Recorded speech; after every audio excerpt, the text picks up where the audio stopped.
Saya bukan siapa-siapa. Saya hanya seorang dokter ahli spesialis jantung dan pembuluh darah di Rumah Sakit Jantung Harapan Kita. Saat itu saya sedang meeting di bagian hematologi Rumah Sakit Cipto Mangunkusumo. Tiba-tiba saya mendapat telepon. Terdengar dari sana suara, Ibu diminta oleh Presiden Republik Indonesia untuk menjadi Menteri Kesehatan. Saya bersedia. Saya tidak kenal sebelumnya. Saya hanya melihat di televisi dia seorang presiden yang terpilih. Kali itulah saya pertama kalinya melihat beliau dan bersalaman. Saya masuk ke kamar saya nangis. Kenapa engkau pilih aku ya Allah sebagai Menteri Kesehatan? I have nothing. Kepada siapa saya bertanya, padahal besok pagi saya sudah dilantik. Apa dong referensinya? Saya nggak tahu literatur apa yang harus saya baca, kecuali petunjukmu ya Allah. Bekal saya hanya buku kampanye Pak SBY dan preambul Undang-Undang Dasar 45 yang asli, yang kebetulan saya hafal. Mulailah drama kehidupan saya menjadi Menteri Kesehatan.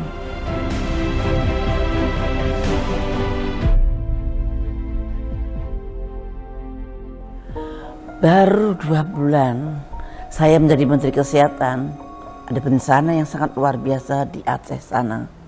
Saya harus dihadapkan dengan pasien-pasien yang tanpa obat, tanpa makan, tanpa perawat dan tanpa dokter. Tapi di situ saya mempunyai suatu kebanggaan bahwa dokter-dokter kita jauh lebih hebat daripada dokter-dokter yang dari luar negeri. Mereka bisa melakukan operasi, mereka bisa melakukan apapun dalam keadaan yang sangat darurat. Setelah tsunami, masih berderet bencana-bencana yang kemudian datang. Bayangkan saja, itu hampir kita tidak bisa bernafas untuk mengatasi semua itu. Saat itu saya sedang ada di NTB, tiba-tiba mendapat telepon bahwa ada seorang ayah dan 2 anaknya meninggal karena penyakit flu burung. Saya seorang dokter, tapi saya belum pernah mendengar penyakit flu burung itu. Anehnya, itu adalah diagnosa laboratorium, dan laboratorium itu adalah laboratorium Namru. Kalau COVID kemarin, angka kematiannya 3%. Kalau flu burung, angka kematiannya lebih dari 75%. Bahkan 90%. Saya terganggu dengan WHO, karena WHO mengatakan bahwa flu burung itu berasal dari burung yang terbang dari benua sana ke benua sana yang melewati Indonesia dan kemudian mereka menurunkan virusnya. Dan kita katanya yang meninggal itu tertular dari ayam yang mati. Semua orang sedunia percaya, tapi saya nggak percaya. Bahwa masyarakat harus tahu bahwa kalau terkena flu burung belum tentu sakit dan belum tentu fatal. Dan kemudian Prof. Nidom meneliti itu dan ternyata tidak ada hubungannya virus yang ada di ayam dengan manusia yang sakit flu burung. Hati saya mulai curiga. Pada awal-awal flu burung, WHO mengumumkan bahwa obat yang paling bagus adalah Tamiflu. Tapi ketika saya mau membeli Tamiflu, ternyata Tamiflu sudah dibeli oleh negara-negara yang maju. Bagaimana mungkin? Negara saya paling banyak korbannya. Kenapa justru tidak bisa mendapatkan obat Tamiflu? Apa maksudnya WHO membuat suatu penyebaran informasi yang tidak benar? Saya harus mengirimkan virus itu ke WHO. Dan oleh WHO itu ternyata bukan dia yang menerima, tapi GISM, suatu organisasi yang jurisprudensinya ada di Amerika Serikat. Mereka menerima semua virus kami dengan gratis. Saya melihat ini suatu hal yang tidak fair. Kita yang punya virus, kita yang sakit, kemudian mereka mengambil dari lewat WHO, katanya seizin WHO, dan mereka memproduksi sendiri. Mereka menjualnya melalui Big Pharma menjadi vaksin dan dijual ke kami, dijual ke negara-negara yang terkena flu burung dengan harga yang tinggi. Kami disuruh utang ke Bank Dunia. Saya marah. Kenapa Anda memaksa saya berhutang? Hutang negeri kami sudah sangat banyak. Pasti ada sesuatu, ada udang di balik batu. Mereka membuat IGM atau International Government Meeting yang terdiri dari menteri-menteri kesehatan seluruh dunia. Indonesia menjadi leader untuk membuat suatu resolusi. Untuk membuat itu maka kita harus mengadakan suatu ministerial meeting atau pertemuan dari menteri-menteri kesehatan yang lain. Yaitu untuk membubarkan GISN. Karena GISN menurut saya berbahaya. Karena dengan mengumpulkan virus-virus dari segala penjuru, maka mereka dengan bebasnya meneliti virus itu untuk vaksin dan di sisi lain untuk senjata biologi. Sambil berjalannya reformasi, WHO langsung mengklaim bahwa sudah terjadi human to human transmission atau penularan antar manusia. Saya tidak percaya. WHO mendatangkan hampir 10 orang ahli epidemiologi untuk mendeklarasikan bahwa Indonesia telah terjangkit pandemik flu burung dengan epicentrum di Tanah Karo. Saya harus melawan WHO. Saya melawan dengan cara yang elegan, dengan cara mereka, yaitu dengan riset. Saya minta profesor-profesor yang saya kenal untuk memeriksa virus yang ada di Tanah Karo. Ternyata di dalam virologi atau di dalam sequencing virus tersebut tidak terbukti bahwa dia menular dari manusia ke manusia. Artinya apa yang dikatakan oleh WHO itu adalah bohong. Maka dengan segenap kekuatan di hati saya melawan dengan tegas bahwa tidak ada penularan flu burung dari manusia ke manusia di Indonesia. Anehnya saya seharusnya bicara jam 9 pagi waktu itu. Kebetulan saya sedang ada acara di Teheran. Bayangkan saja Teheran itu kan negara yang sedang diembargo oleh Amerika. Sore itu saya harus kembali terbang dari Teheran ke Wintrin atau di Genève karena besok paginya kan mau pidato itu.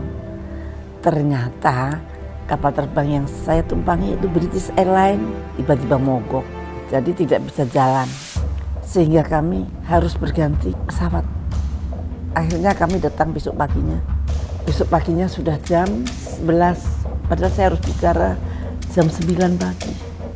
Tapi saya kaget, saya dijemput oleh banyak diplomat, menteri-menteri kesehatan yang lain. Loh, ada apa? Saya bilang, waduh saya nggak jadi pidato. Saya bilang, enggak ibu masih bisa pidato nanti siang. Loh kenapa? Karena chairman-nya stranded di Paris. Itu Tuhan yang ngatur. Kemudian sebelum jam 1 mulai, ibu ada utusan dari Gedung Putih untuk ketemu ibu. Anehnya mereka mengatakan, ibu tolong alinea yang sekian itu jangan dibaca. Pidato pun bisa dilacak oleh mereka.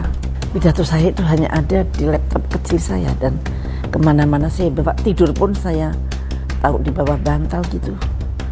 Saya tidak boleh menyebut senjata biologi. Tapi saya harus menyebutnya karena itu yang paling penting untuk menyetop pandemi. Wahai pimpinan atau dirjen WHO, Anda itu seharusnya mengayomi seluruh umat manusia di dunia ini dari bencana kesehatan. Tapi yang Anda kerjakan adalah Anda menjadi perpanjangan tangan negara-negara industrialis, mempunyai kepentingan sendiri dan merugikan negara-negara seperti kami, negara-negara dunia ketiga. Virus yang kami kirim ke Anda dengan sukarela, ternyata kemudian bahwa Anda menggunakan virus-virus kami bukan untuk kemaslahatan umat manusia, tapi untuk kepentingan-kepentingan dagang, membuat vaksin, dan juga kepentingan untuk membuat senjata biologi. Maka kami minta pertanggungan-jawab Anda. Di dalam kesibukan kami, saya selalu menulis apa yang saya alami. Dan tulisan itu saya simpan bagaimana saya mereformasi WHO dan menyetop pandemik dalam waktu yang hampir bersamaan. Kemenangan yang sangat luar biasa di dalam diplomasi internasional. Dengan bahagianya, saya bersyukur kepada Allah Subhanahu wa Ta'ala. Saya diberi kekuatan untuk menyelamatkan umat manusia dari bencana flu burung yang sangat luar biasa itu. Saya ingin mengabarkan ini pada generasi muda di tanah air saya, bahwa kita harus berdaulat.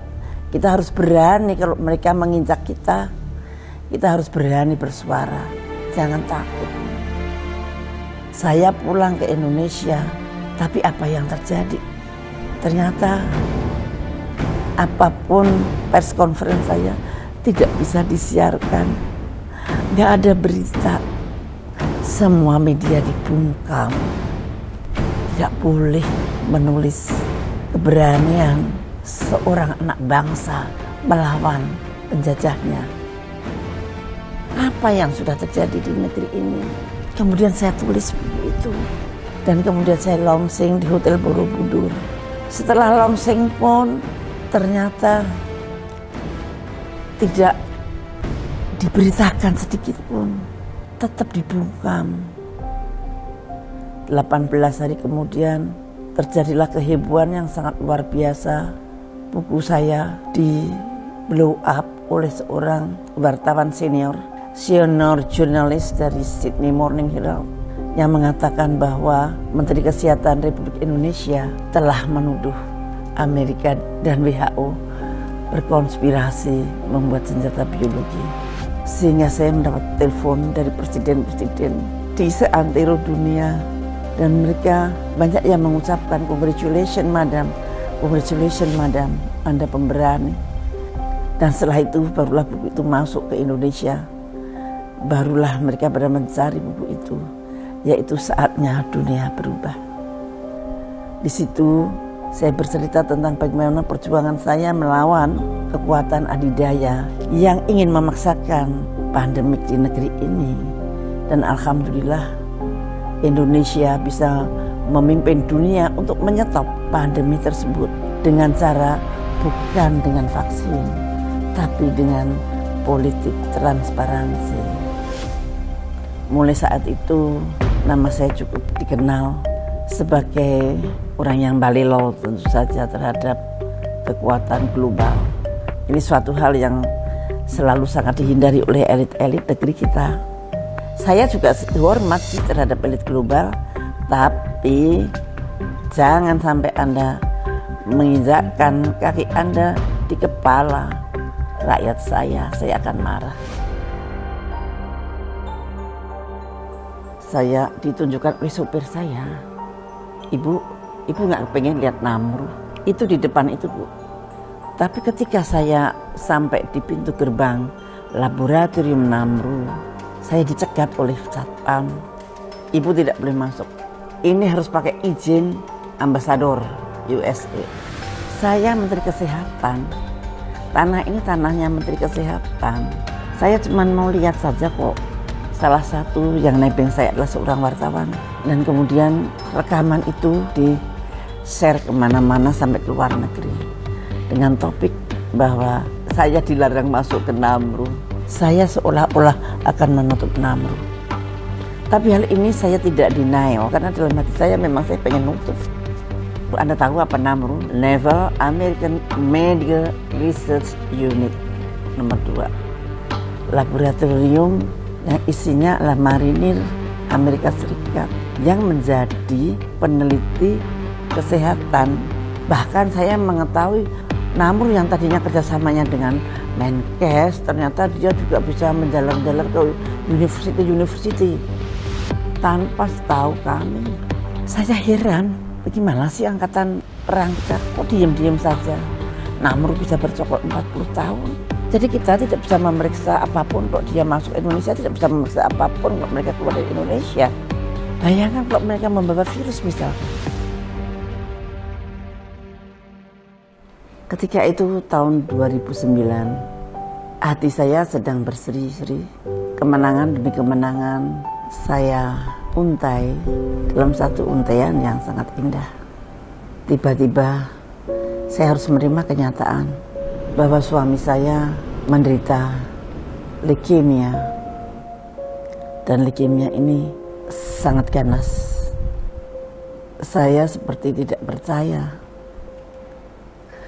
Dan ketika saya begitu perkasa menjadi Menteri Kesehatan yang seolah-olah menjaga kesehatan seluruh rakyat Indonesia, tapi suami saya sakit separah itu dan saya tidak bisa berbuat apa-apa.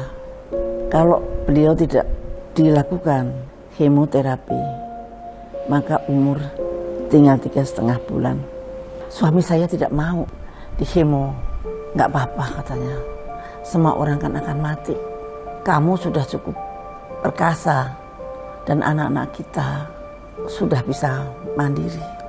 Untuk apa lagi saya, katanya. Saya menangis pada Tuhan. Tolong jangan diambil sekarang, karena saya baru menikmati bagaimana kami saling mencintai. Karena selama ini saya merasa ragu pada diri saya sendiri, apakah saya benar-benar mencintai dia ataukah dia benar-benar mencintai saya. Dalam 4 tahun terakhir Tuhan menjawab bahwa kamu memang mencintainya. Dan ini saya tulis di dalam buku saya, Tatkala Leukemia Meretas Cinta. Indah sekali buku itu. Saya tulis dengan rian air mata. Di samping dia saya tinggal ke Papua, saya tinggal kemana-mana. Satu perasaan yang mengharu biru antara perjuangan yang terantuk-antuk dengan kekuasaan dan perjuangan untuk suamiku tercinta. Ketika itu bulan November, Desember, dia bertanya pada saya, "Dik, apakah saya bisa melewati tahun baru?" "Bisa, Mas, bisa." Setelah lewat, kemudian dia tanya lagi, "Dik, apakah saya bisa melewati tanggal 17 Februari ulang tahun saya? Saya ingin mengundang teman-teman saya." "Mudah-mudahan bisa, Mas." Karena sudah tidak punya harapan, kita rawat di rumah dinas menteri yang satu kamar saya jadikan ICU yang dengan tutup kaca begitu. Jadi kalau anak-anaknya nengok hanya lewat kaca, karena harus steril banget kalau masuk di ruangan itu. Setelah bisa berulang tahun, dia minta lagi, "Dek, saya ingin ulang tahun perkawinan saya." "Ya Allah, ulang tahun perkawinan sudah lewat dari 3,5 bulan. Mudah-mudahan bisa ya, Mas ya." "Iya, saya ingin bernyanyi bersama kamu." Kami berlatih bernyanyi. Dan tibalah ulang tahun itu. Pas ulang tahunnya, dia drop dan harus diangkut ke rumah sakit, ke RSCM. Tapi begitu di RSCM diobatin, suami saya lumayan lagi. Saya pinjam dari rumah sakit, tapi cuma sampai jam 10. Dan dia sudah tidak bisa nyanyi. Dia sudah sangat lemah. Akhirnya saya bernyanyi sendiri di balik kaca yang menghalang-halangi. Dia ikut menyanyi dari dalam, yang tadinya mau duet. Akhirnya jam 10 tiba, tamu-tamu masih banyak. Ambulans sudah datang untuk menjemputnya. Dan diangkatlah dia ke ambulans itu sambil melambaikan tangannya. Dan lambaian itu adalah lambaian yang terakhir.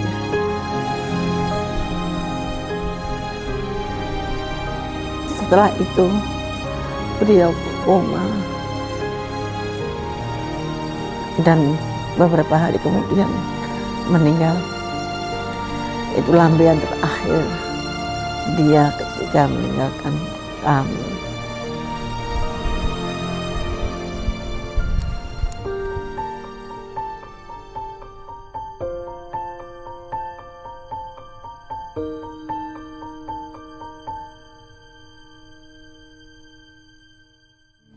Dan saya dikabarin Hillary akan ke Indonesia, ingin bertemu empat mata dengan saya.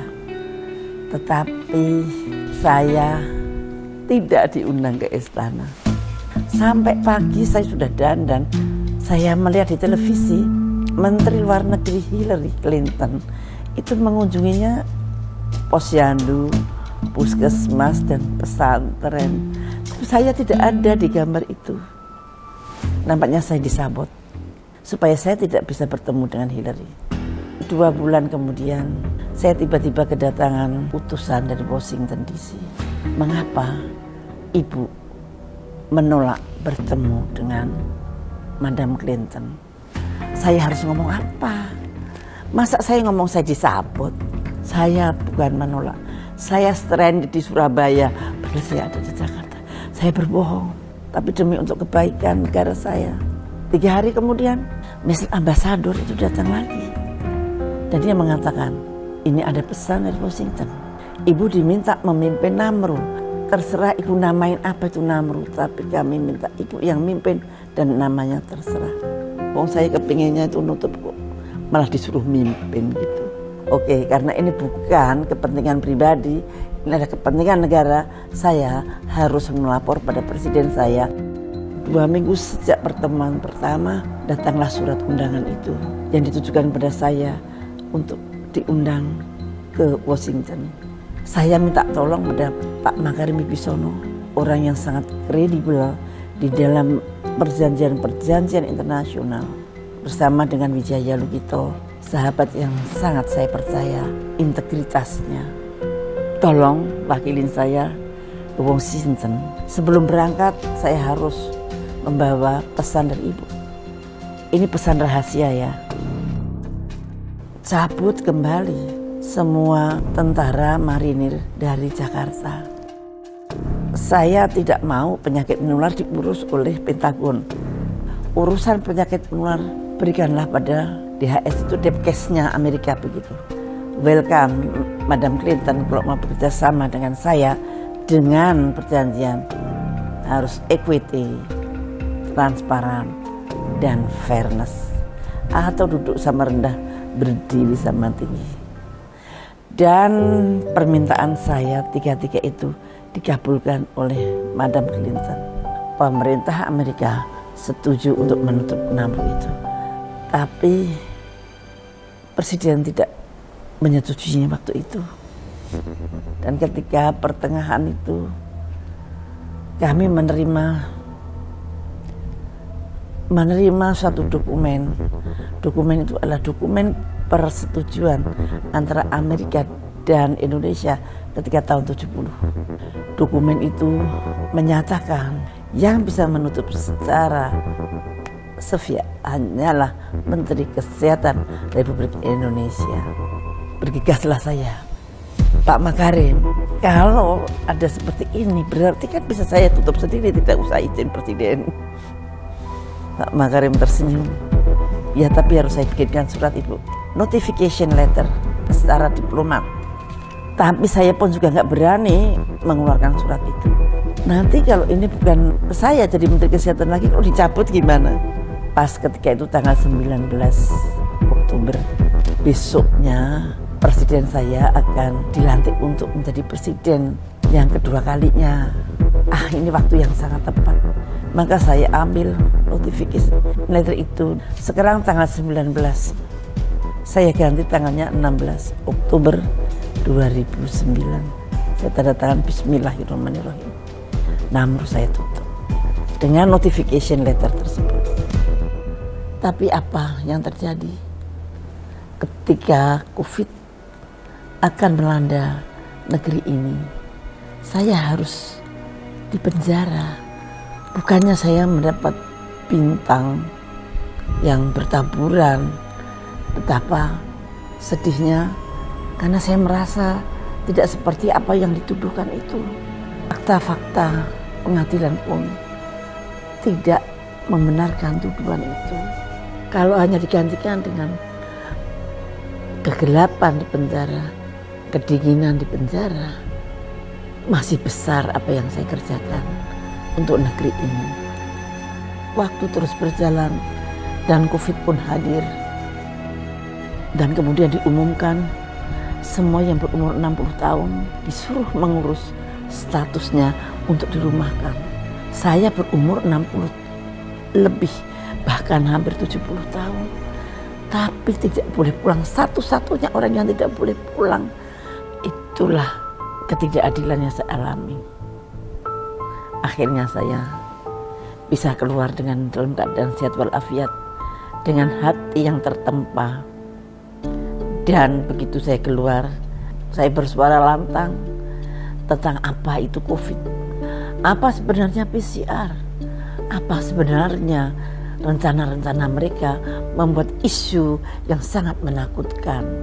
Apakah itu pandemik ataukah bukan pandemik atau bioterorisme.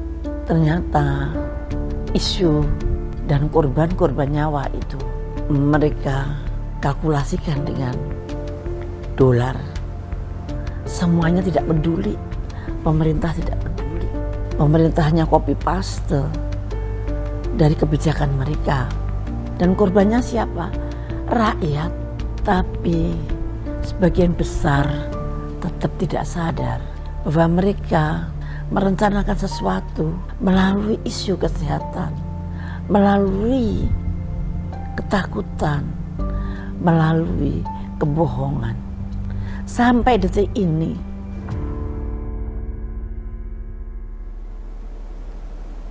itu semua telah berlalu dan kami melewatinya dengan gagah perkasa tanpa takut sedikit pun. Saya merasa saya telah mengerjakan sesuatu yang besar. Satu, saya menyetop flu burung dan saya berhasil menutup Namru. Nggak ada untungnya untuk saya sepeser pun, nyawa pun kupertaruhkan. Semuanya itu untuk rakyatku yang tercinta. Sekarang saya sudah tua. Di penghujung usia saya masih ingin terus berjuang untuk menegakkan kebenaran bagi bangsa dan negara kita yang tercinta. Saya pernah menang, tapi saya juga pernah kalah. Tapi untuk saya, itu suatu hal yang harus saya jalani. Lebih baik menjadi harimau sehari daripada menjadi kambing seumur hidup.